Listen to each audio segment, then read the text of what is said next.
before we begin and before I introduce our speaker today, just a few housekeeping tips. Please, if you have questions at any point in time during the talk, please feel free to place your questions in the chat box. There'll also be times for questions and answer session at the end. If there is an opportunity, we may be able to allow you to unmute to ask your question directly. And with that, I would like to introduce Dr. Keith Norris.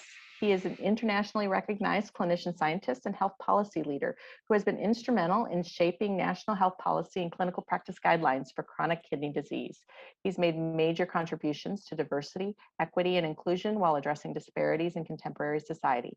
After leaving Cornell, he attended Howard University College of Medicine, where he also completed residency training and chief residency in internal medicine. He trained in nephrology at the combined West Los Angeles Veterans Administration UCLA program. In addition to being board certified in internal medicine and nephrology, he is an American Society of Hypertension specialist in clinical hypertension. He received his doctorate in religious, spiritual, and metaphysical philosophy after serving as executive VP for research and health affairs and interim president at Charles Drew University. He returned to UCLA as a professor of medicine and co-director of the Clinical and Translational Science Institute Community Engagement Research Program. He also serves as the executive vice chair for equity, diversity, and inclusion for the Department of Medicine. And with that, let's give Dr. Norris a warm welcome. Thank you so much for the warm introduction. And it's great to be here, everybody. Looking forward to chatting with you this morning. And hopefully we'll have some interesting discussion as we go forward. So my conflicts of interest are noted here. Most importantly, I think my major conflict or bias is that I believe in a society grounded in equity and justice.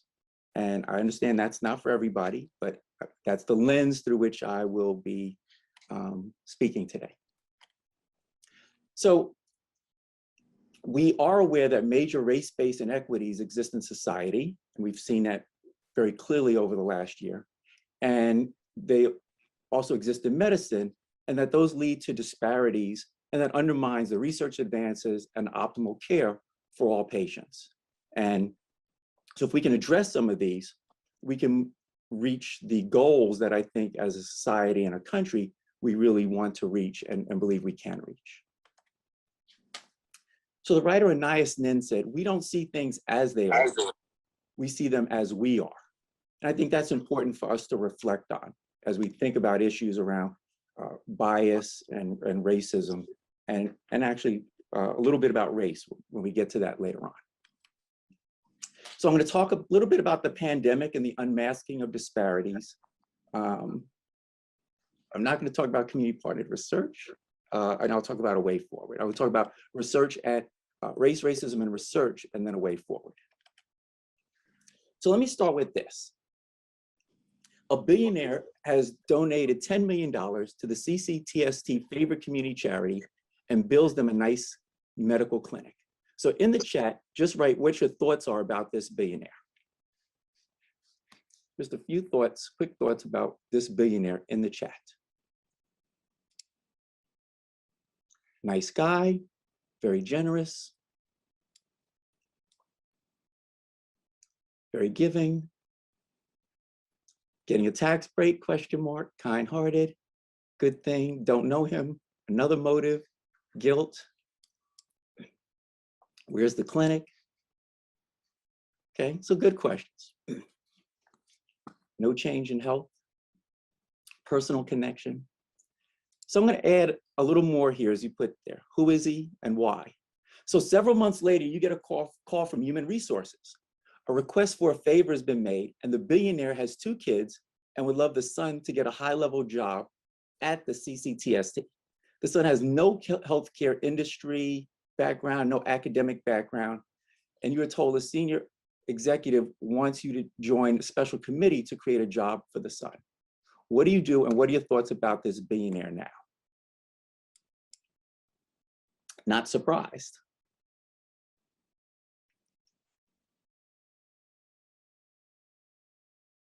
Selfish, nepotism. This is my first thought. Sketchy. buying favors, confusion and conflicted. Okay, saddened. Egocentric, typical, no change in health, normal, not surprised, strings attached. So I've seen a bunch of different responses in the chat. Not a whole lot identifying the billionaire, but some, but a lot of them were, why did he do this? He's a nice guy, this and this. But the reality is the gentleman is not the billionaire. The woman is the billionaire. They're married. She's worth about 1.2 billion from clothing line she started. And she ended up marrying her husband, who's worth about 200 million. But she is the billionaire. And interestingly, many of us would naturally think or assume that he's the billionaire. So not everybody, but I think the vast majority, including no one's wrote anything about her in the chat, only comments about him. So we understand we have some biases, and those biases go with us throughout society. So from that point, we're going to now go into a few definitions as we think about race and racism, research, how we do research, and how this affects the care we do. So race is actually a misnomer, the way we use it in society, because there's only one race, the human race. And we have created, or many years ago, there was a creation of this sort of redefining of race into these groupings, which is, again, a misnomer.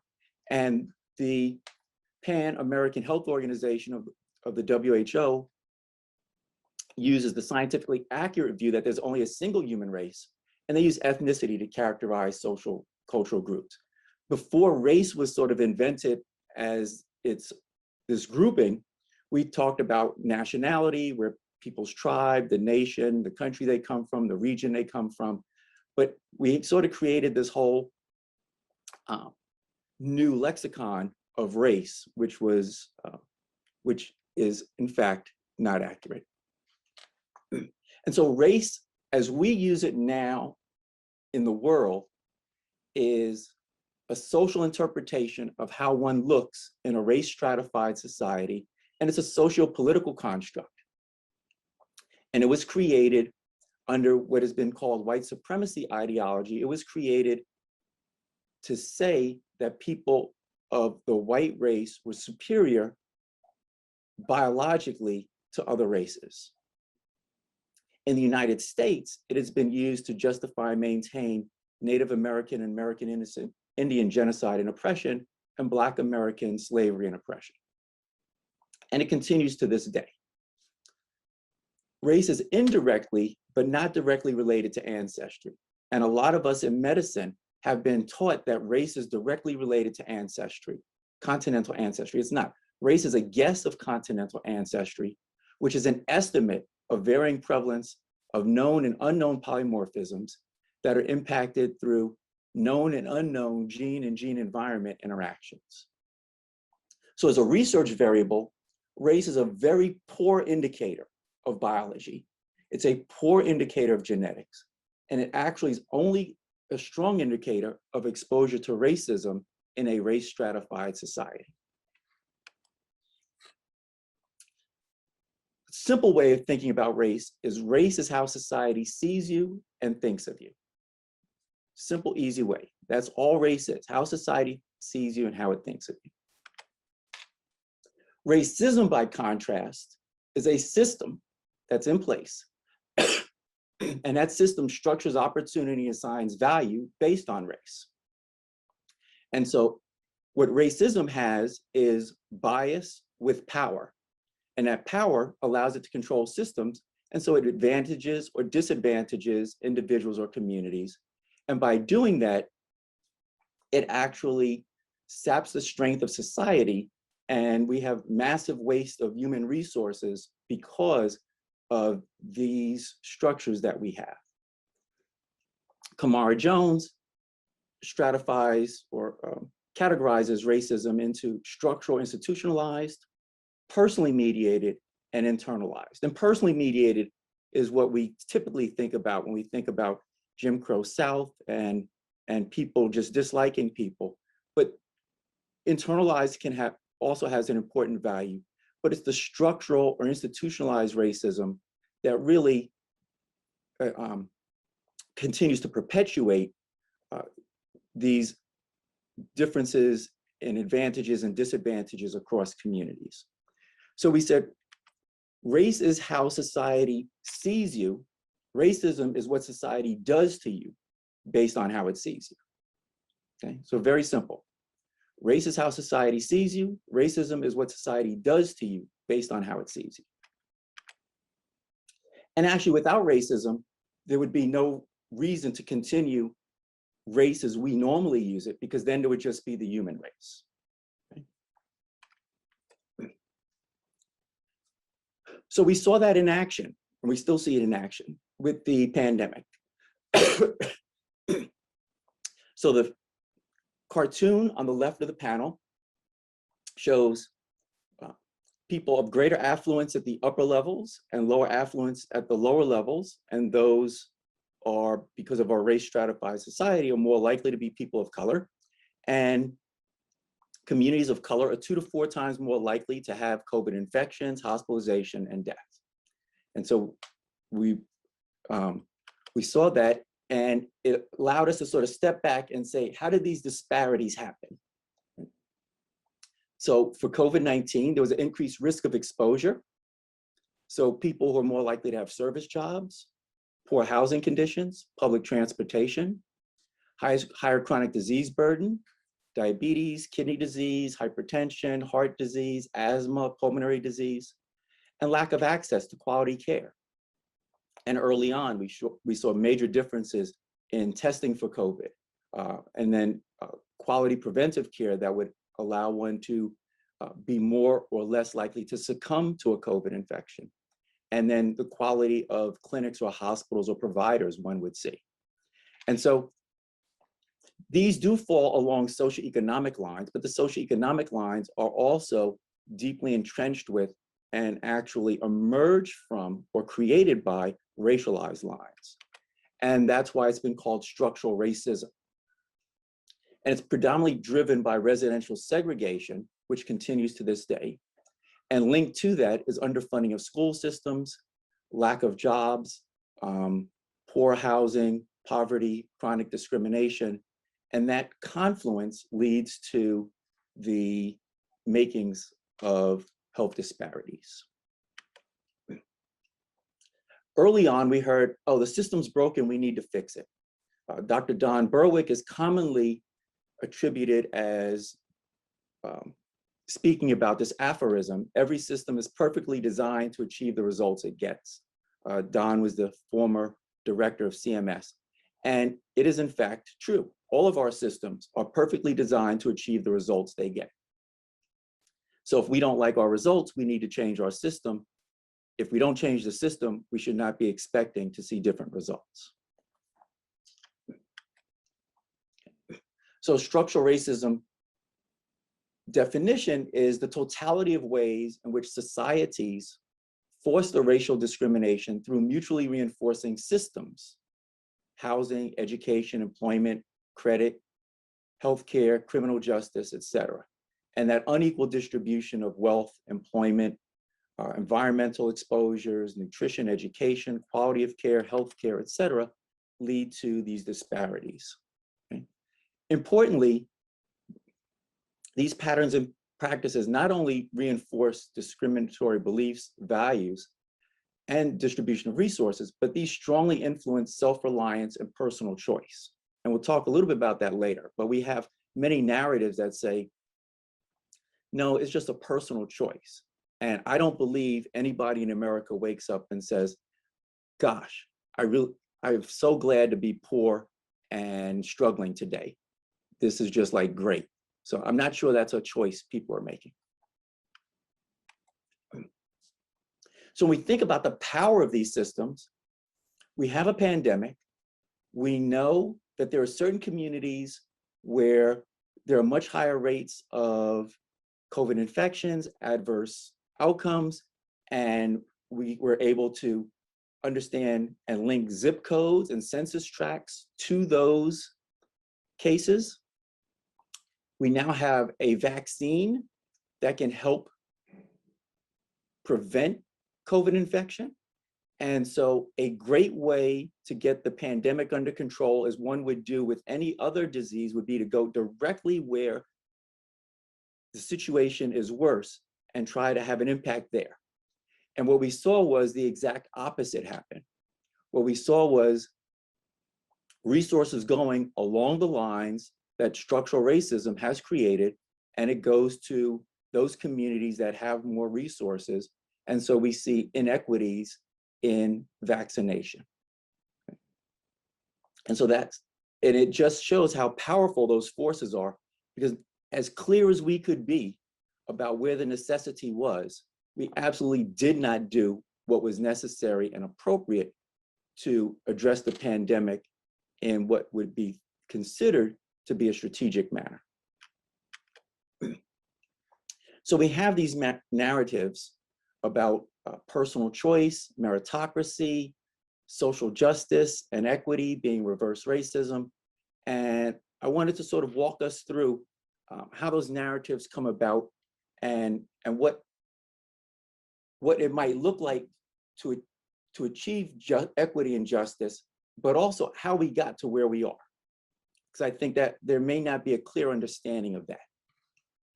So in the top left-hand corner, I have listed some of the social determinants of health, which we've discussed, from economics, housing, and more, education and more. And what we like to believe about America is that we have a society that's a meritocracy, and everybody can climb this ladder and reach their goal, whatever that goal might be, to get their diploma, to get a great job, to have a good living, whatever it is. Everybody's starting here out right at the bottom of that ladder and can climb right on up. But in fact, that's not true. The world isn't equal, and America isn't equal either. And so the laws and practices and policies and the social and political capital that lead to generational wealth, the impact of the criminal justice and healthcare systems, particularly as it relates to health, has certain people starting out with just a little bit to climb up the ladder. Other people have longer to climb. So there's different boxes for different people. But there are groups of people for whom the laws and practices and policies have actually created a hole, right? And so they're not even starting at a regular playing field. A hole is created where resources have been extracted from those communities. So they're starting from a hole. But more importantly than that, the ladder is broken. So you're starting from the hole, and as they climb that ladder, they have to go past implicit biases and microaggressions and poor schools and limited healthcare and other challenges that are embedded because of structural racism. And normally when we talk about, and so when we see this, and we see particularly certain marginalized and minoritized communities being underrepresented in areas such as medicine and healthcare, we say, well, maybe what we need is more people in the pipeline. If we put more people in the pipeline, then we can get better diversity. Well, if you put more people in the pipeline, what you're doing is lining up people to go into this hole to then climb up a broken ladder. And what that means is a few more people may make it up that ladder, but that is really not a strategy that anybody would say is very strategic, thoughtful, and likely to be of long-term value. Okay. So if you want to make some level of equity, what one needs to do is fill in the hole and stop and address the policies and practices and existing laws that have created the holes, fill up that hole, fix the ladder, and it would really be nice to give people a couple boxes over there, right? It would be nice if everybody had a few boxes. Now, everybody's not going to have the same amount of boxes. That's okay. but people should not have to start from a hole, and they should not have a broken ladder. We have the resources in America. We should be able, and if we say we're a meritocracy, that's what we should be able to do.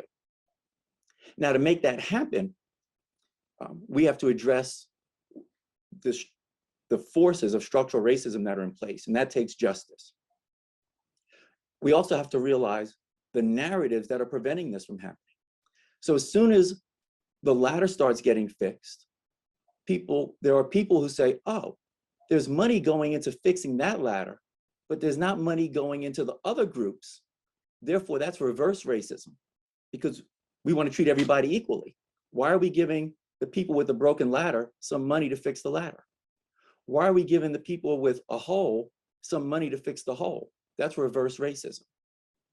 And so the narratives are designed to confuse people about equality and equity, right? And so we can talk about equality once we've achieved equity, but until we've achieved equity, there's a need to get to a level playing field. And so we have to understand those narratives. Otherwise, think that we will continue to have the country that we have. So what about race and ethnicity in research? Right, so now we have a better understanding at a societal level, but what about in our research? So one, we have to understand, so we do a lot of research and we look at outcomes by race and ethnicity, and we look at more, and we use it as a variable in a lot of different types of research we do. So one thing we want to think about is why and how are we examining race and ethnicity in the research we're doing? Another thing we have to do is understand the heterogeneity that we have in each racial ethnic group. So we have heterogeneity within and heterogeneity across. And so we need to be cognizant of that when we're making comparisons. We also have to understand the impact of structural racism on health, because structural racism impacts the social determinants of health, and those have a strong influence on health. And those are confounded by race and ethnicity. It is very important to understand race and ethnicity are not surrogates for socioeconomic status. So a lot of times we want to say, and we hear, oh, it's all socioeconomics. If we fix socioeconomics, everything will be better. So race and ethnicity are not surrogates for socioeconomics. And to fix a lot of the reason why socioeconomics are the way they are because of racialized policy laws that have never been corrected for. So people said, oh, we can't do that anymore, but no one has fixed the actions and implications of those laws, and many policies and practices actually continue those. So we really need to think about that. And most importantly, we also need to think about the way we use these terms. So frequently we talk about race and ethnicity being risk factors for different health conditions, but someone's race or ethnicity is not actually a risk factor, okay? So what race is a risk factor for racism. Okay? Your race is not a risk factor for health because of your race, because of your ethnicity, because that is not a risk factor for, with rare exception, for any medical condition. It's a risk factor for exposure to racism. And exposure to racism is a risk factor for health conditions and health outcomes. And it is the actual requirement for describing health disparities, because health disparities are differences in health conditions and health outcomes that would not exist were society equitable, okay? So if society were equitable, then those differences would not exist. So that's important to understand. So conceptually, if we look at race as a variable, this model from Tom Leviste, who was at Hopkins at the time and now is the dean at public health at Tulane, you see race here described as a latent, unobserved factor. And then you have how a person looks in society, right? That's the manifest indicator, usually skin color. And then that leads to how one interacts with society, how society interacts with that individual or that group. It is associated with certain cultural elements, and society may influence those cultural elements. And those lead to the external risk exposure that is associated with health, wellness, and behavior and our health outcomes. And so it's the risk exposure at the level of society and not one's individual race that leads to these different health outcomes. So race, just sort of summarize, is a modern idea not based on any biologic or scientific fact. So a couple of anthropologists looked at some skulls and they said, depending on how these skulls look, we're going to create race for the world. The Human Genome Project, which was recently completed, race is not scientifically valid construct. Race has biologic associations. However, racism has very strong biologic associations as well. But those associations are very, very indirect. Race is a guess of continental ancestry, as I said before, which is an estimate of varying prevalences of polymorphisms. And there's more differences within groups than there are differences across groups if we look at gene variation. So if we can put up the poll, I'd like to get sort of a sense of this group of some thoughts about race and ethnicity. So I've placed some pictures here at the bottom of the slide. And the first question is, what are the number of people you would classify as having Asian ancestry?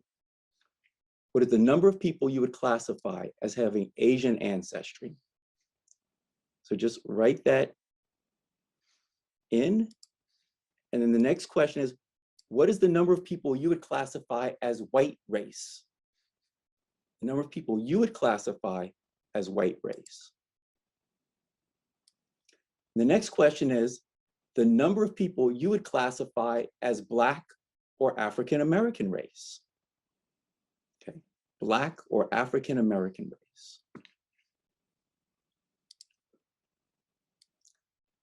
And the last question, there are two alleles, ADH2 and ADH3, that influence alcohol metabolism, and these vary by race.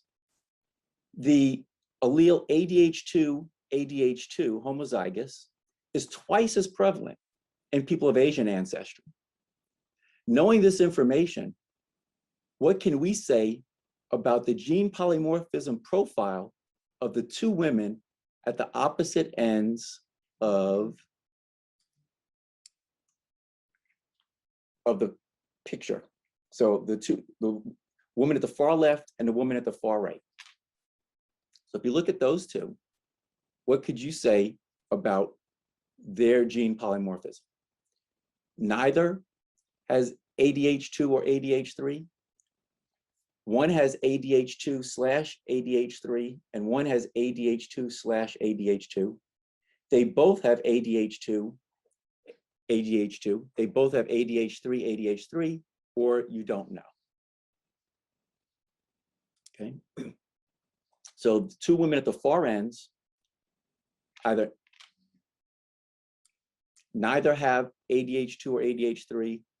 One has H2H3, one has H2H2. They both have H2H2, they both have H3H3, or you don't know. And then just submit your responses.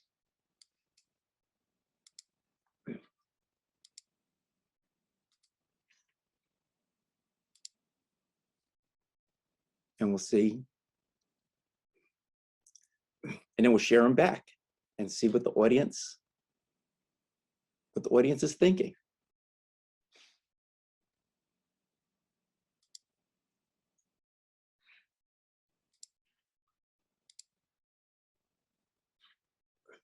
And I think this, for me, always gives me some insight as to how people are able to think about race, and particularly race in biology, because in medicine, that's something that we become inculcated in sort of this sense of what race in biology means.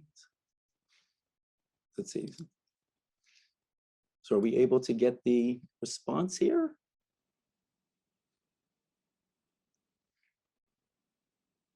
Okay. So the number of people that the audience would classify as having Asian ancestry varies from 1 to 5, with 3 being most common. The number classified as white goes from 4 categories: 0, 1, 2, or 3, with 2 being the most common. Black or African American, 5 categories, from 0 to 4, and having certain polymorphisms. 19% said one has ADH2, ADH3, one has ADH2, ADH2, and 81% says don't know. So the most important, and I'm going to go over some of these, the most important thing to get of this is there is big disagreement from everybody in the audience about how to classify any of these people. Okay? So that we know. Yet many of us have grown up with the impression that by looking at someone and designating their race, I can tell their biology. And we can't even agree on their race or their ancestry. Yet somehow we think from that, we know their biology.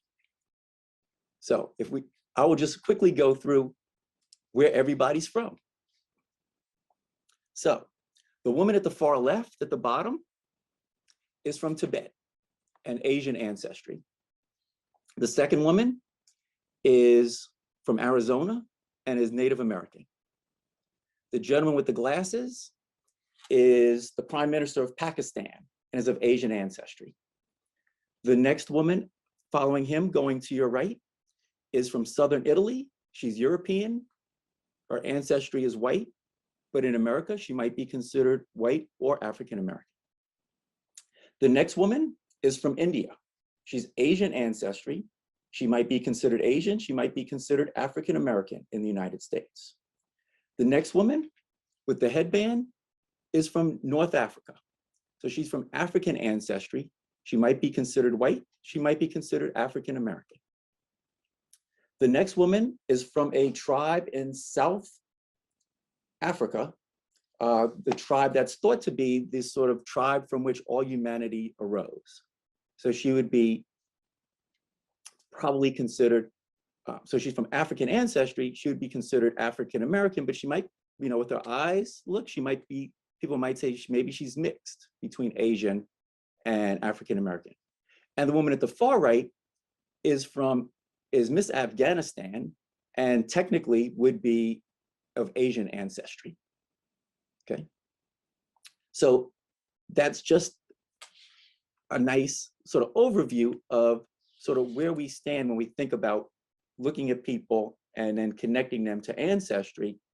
Oh, and then last but not least, for the gene allele, so the two individuals at the far left and far right are both from Asia, right? But at looking at them, we have no idea what their gene polymorphism is. None. If we want to know their gene polymorphism, we have to measure it.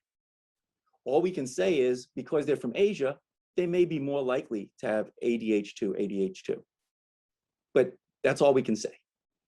There's no way we can know without measuring. So that's very important. It becomes very easy for us to say, oh, there's an increased likelihood, and therefore that person has it. No, there's increased incidence, therefore that person has a increased likelihood, but they do not have it. We do not know until we measure it. So race is a highly complex population level social variable. And it's also what's called a nominal variable. So it has no inherent order. Nominal variables, and in medicine, we use a lot of clinical formulas, and we use race, and we use sex, and then we get group information, and then we want to infer from the group to each individual. And you cannot do that with a nominal variable. With an ordinal variable, which is an ordered variable, you can say everybody, if there's a cutoff, everybody above or below a certain cutoff, everybody above the cutoff is above, everybody below is below. We can generate numbers. There will be what's called an aggregation bias, but we can still say everybody above is above, everybody below is below. The number we assign to each individual may not really be that accurate, though we will generate a number from a regression and take it out to 15 decimal places. A nominal variable means people are all over the place, as if just replace race or ethnicity with favorite color. And there may be an association with favorite color with some health outcome. We have no idea what the causality is. And clearly, while there may be an association, we can't say everybody whose favorite color is blue, even though there's a 10% higher association with cardiovascular disease. We can't say everybody whose favorite color is blue has a higher risk for cardiovascular disease. And that is the fallacy of how we use race and ethnicity and even sex in clinical medicine.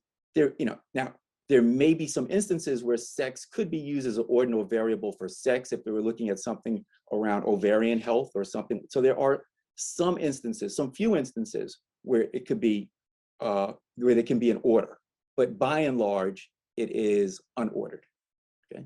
And so we have to think about that. And so we use data on race, ethnicity, or even sex, or nominal variables give us sort of group level information, and we use it to inform public health. So we can say that there's higher rates of high blood pressure in a population, and from that, when a patient comes in and if your patient's African American, and we know there's higher blood pressure levels on average in the Black population, we don't add any millimeters of mercury to anybody's blood pressure measurement, but we do say this person, you belong, even if your blood pressure is normal, you belong to a group at higher risk. And so maybe I want you to come back more frequently. Maybe I'm going to ask you to start doing more preventive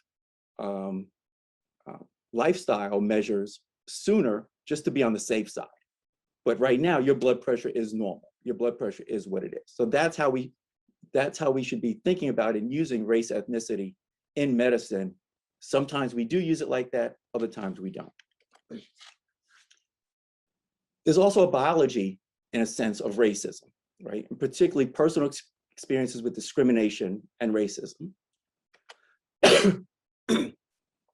Arlene Geronimus talks about Black Americans experiencing cumulative impact of repeated social and economic adversity, and how that can affect physiology and certain medical conditions.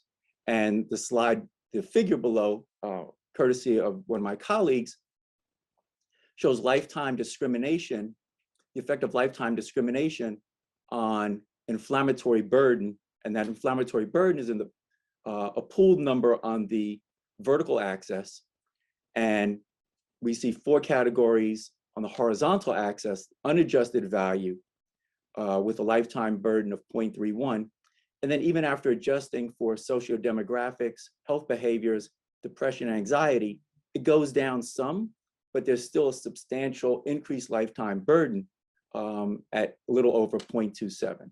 So that's the potential relationship between quote unquote racism and biology. So now, a lot of times then what we want to do is get a way of thinking from people as groups, going to groups, and think of someone at an individual level.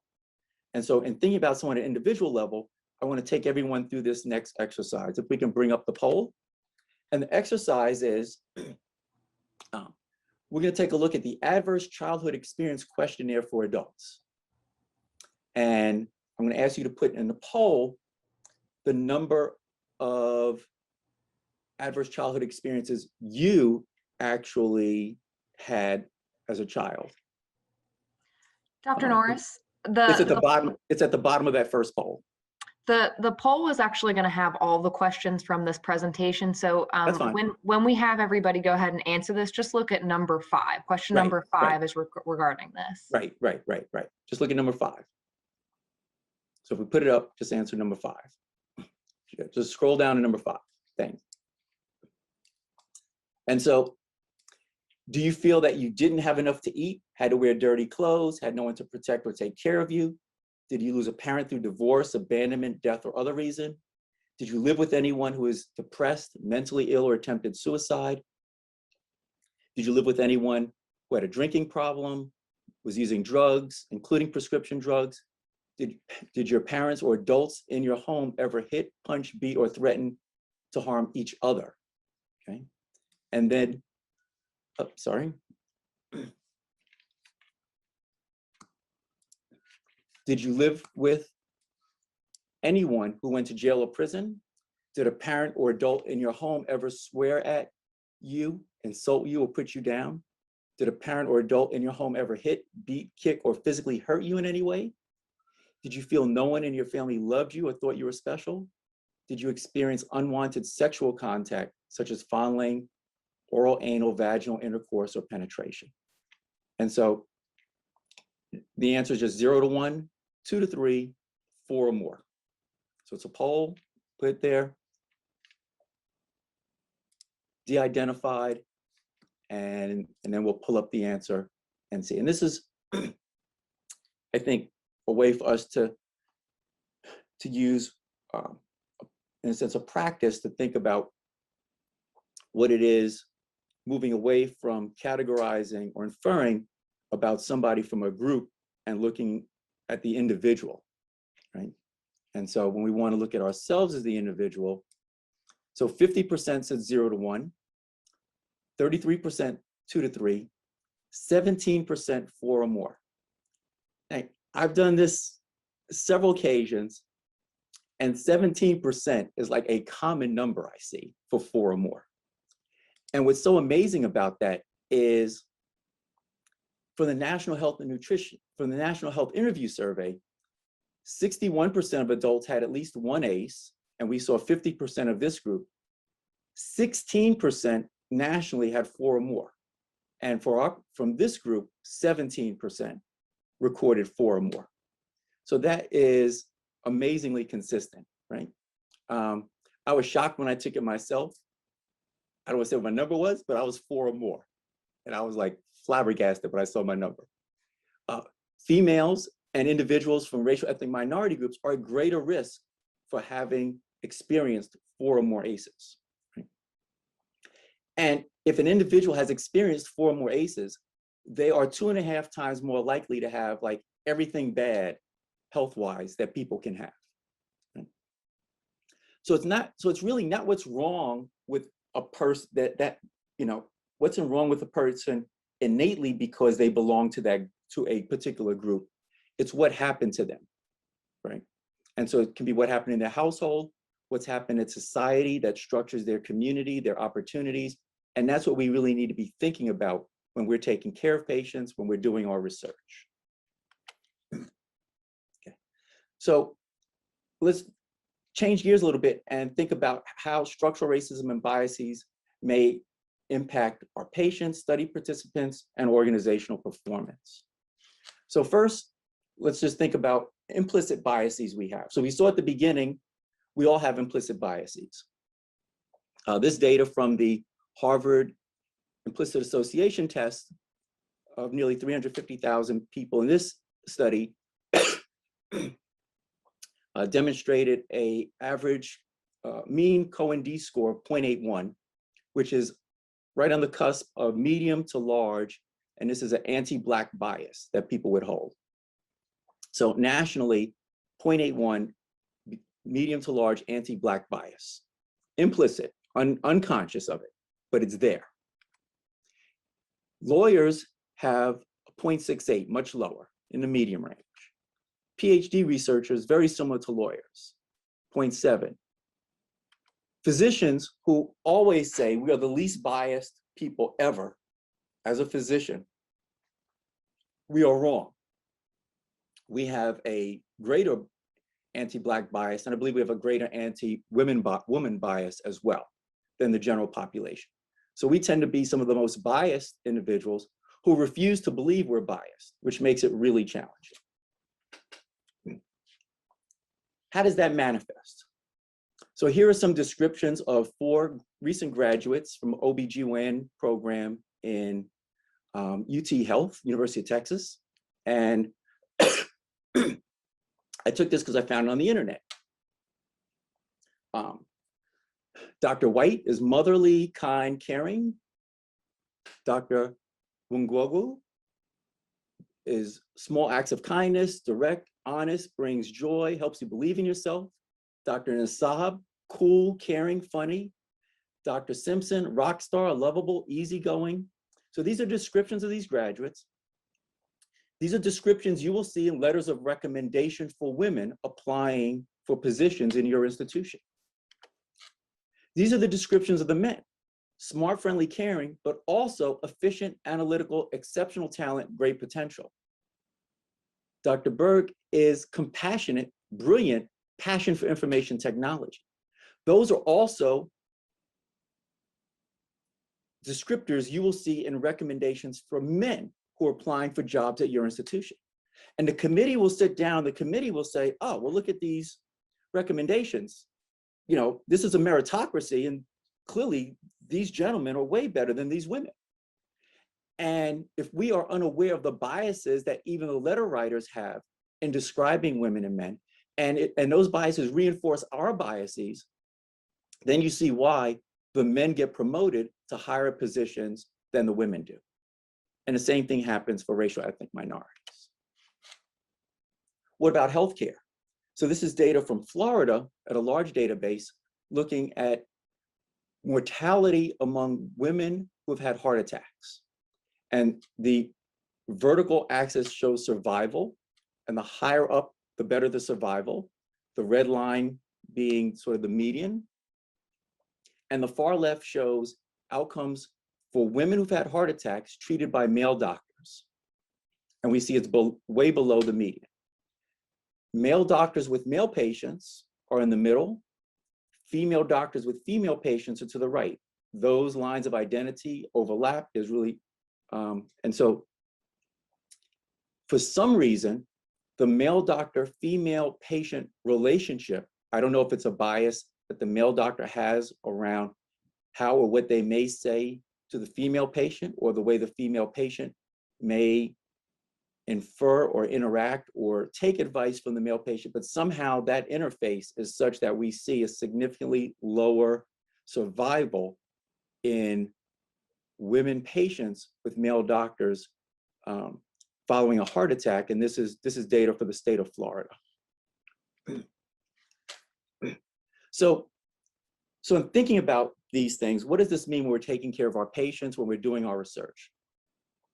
So psychosocial stresses, and we all have stress, but some people have additional stresses because of poverty, because of discrimination, because of other biases. And these affect our cognitive processing. And what it does is it leads to a realignment of our workspaces in our brain, and that realignment affects our cognitive processing. And it impacts our ability to implement, it impacts our ability to memorize. What does that mean? So if we have a patient or a study participant who is under-resourced, marginalized, suffering from these additional stresses, they come in, they have their visit, we do what we need to do, and they leave. We're hoping they're going to do certain things. They're worried about, we're hoping they're going to take their medication, they're going to follow up for their study visit, different things. They're worried about their cost of food or housing potentially. They're worried about margin for unseen events. Their fear, anxiety, apprehension of being in the ivory tower in the first place. They're already mistrustful from social injustices that they've experienced personally, they're seeing on social media and television. And this cognitive load impairs their ability to remember, impairs their ability to implement the tasks. And so we have suboptimal health outcomes, or we have suboptimal trial outcomes. And so we have to be cognizant of that and think about how we address that if we're going to achieve the outcomes we want to achieve. Similarly, in our institution, if we have individuals who are concerned about being discriminated against because of their gender identity, because of the color of their skin, because of their sex, and they're experiencing microaggressions and biases, they will self-segregate and avoid being around the majority or the group that is quote unquote oppressing them. They will have impaired personal relationships. They will have a reduced connection to the institution. They will also have fear, anxiety, and apprehension when they come to work. It affects their ability to remember. It affects their ability to implement. It affects their job performance. If we can eliminate those biases and create a more inclusive environment in our organization, we can reduce or attenuate these factors, and we can optimize people's job performance. So we can improve the functioning of our organization. So how do we do this? So one, we want to overcome these biases and racism, sexism, any other isms that are there. First, particularly for unconscious biases, we have to recognize it could be us, right? So it could be us. That's important. Second, we want to focus on treating each person as an individual and not a category, and practice empathy, caring, and respect. At the institutional level, we need to look at our policies and address those policies, and remember that being passive is not a choice. If we're going to address structural racism, we have to be active in addressing structural racism. What many of our marginalized patients have is membership in a discriminated group. They are more likely to have limited income, low levels of insurance, low educational attainment, limited access to care, impaired cognitive processing for the reasons we just went over, an adverse biologic profile because of a life of weathering, multi-morbidity. What those patients need, high quality care. They need to be treated with respect. They need our empathy, our compassion, our support, and they need to be given hope. What they don't need is our judgment, our ire, or another lecture about whatever it is feel we need to lecture them about.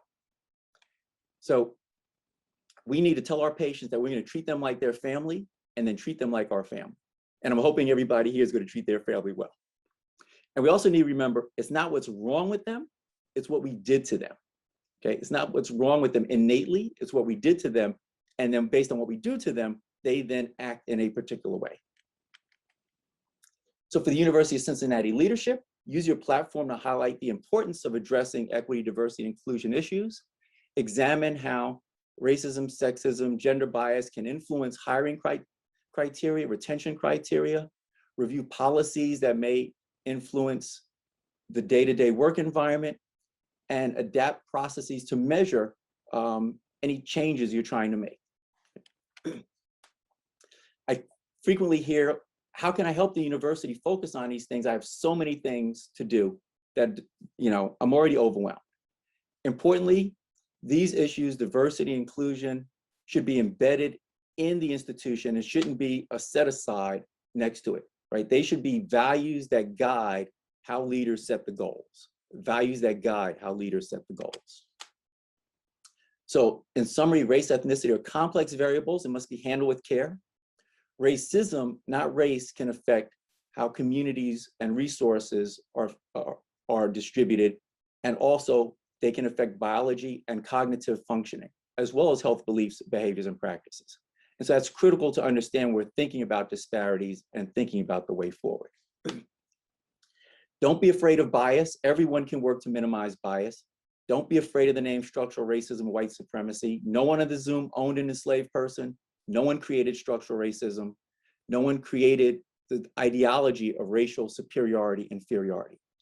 Everyone can and does either support structural racism actively and can support white supremacy narratives actively, or passively by doing nothing. If you do nothing, it'll continue unabated. Or your third choice is to help dismantle it. So I'm sorry I pushed the time to the limit. I'll end with this quote from Whitney Young, adapted from Ernest Hemingway. The truth is, there's nothing noble in being superior to somebody else. The only real nobility is being superior to your former self. Wishing everybody many days of being superior to your former self. And thank you for your time and attention. Thank you, Dr. Norris, for such an amazing talk and eye-opening discussion. There are questions in the chat, and so Yes. I'm going to go right to it. The first question we had was, what are the possible reasons of differences in vaccination rates between white, Asian, and Black Hispanic? Any link with racism or anything else? Yeah, so there are a lot of things, and I'll say a couple of them would be, one, there will be differences in the level of trust or mistrust in society and in the medical institutions. So that's one. There will be different narratives that are being fed to those different communities. Number two. Number three, the distribution of vaccine resources will tend to follow a line of greater socioeconomic wealth and infrastructure in a given community, just because it's easier to do that. And therefore, in this society, white and Asian populations tend to be overrepresented in communities that have those resources in comparison to Black and Hispanic. So those would be the major. There are others that are gonna, but we're running short on time. So those are the major ones. Thank you. Do you advocate establishing faculty and staff diversity recruitment targets? Advice for goals to achieve optimal diversity and inclusion?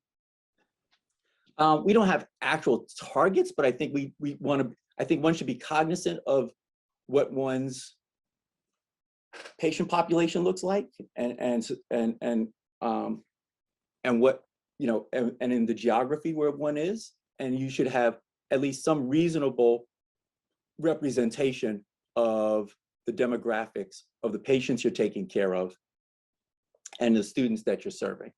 So I wouldn't say, we don't go for absolute targets, but I think we do want to be cognizant of that and sort of use that as a goal to say we're really close or we're really far off. Thank you. It is at the top of the hour, so we are going to have to stop. I just want you to know that if you have a chance to quickly review the chat, Dr. Norris, there are a lot of thank yous, Yeah. The best that are there for you. Consider that our virtual applause, for Thanks. sure. I see one for the role of race in the future application of precision medicine. Ah, yes, I see that too. So in a sense, there's really no, the major role for race and application of, so precision medicine is precise, and it's looking at your genome.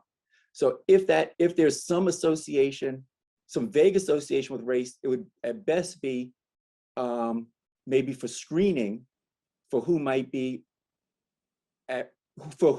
then have that test done, right? But there's nothing you can do until you get that test, or who might be better served by a particular treatment. And so there might be a screening tool, particularly while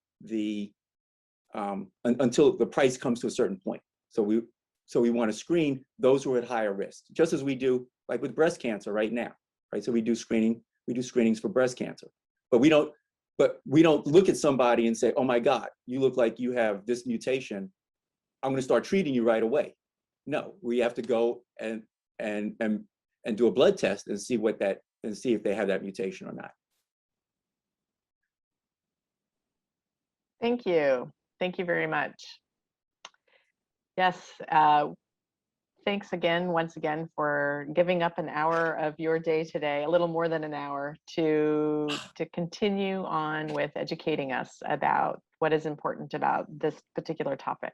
So I really appreciate it. And I'm going to be reaching out to you because I wrote a list of questions that I definitely feel like I need to have answered. So thank you very much. You're welcome. Yeah, for NIH trials, you know, the reason why we should have good representation, because we shouldn't be using race, ethnicity as much at the individual level, it's the group. And so our data should represent, our trial should represent our communities. And that's why we want the representation.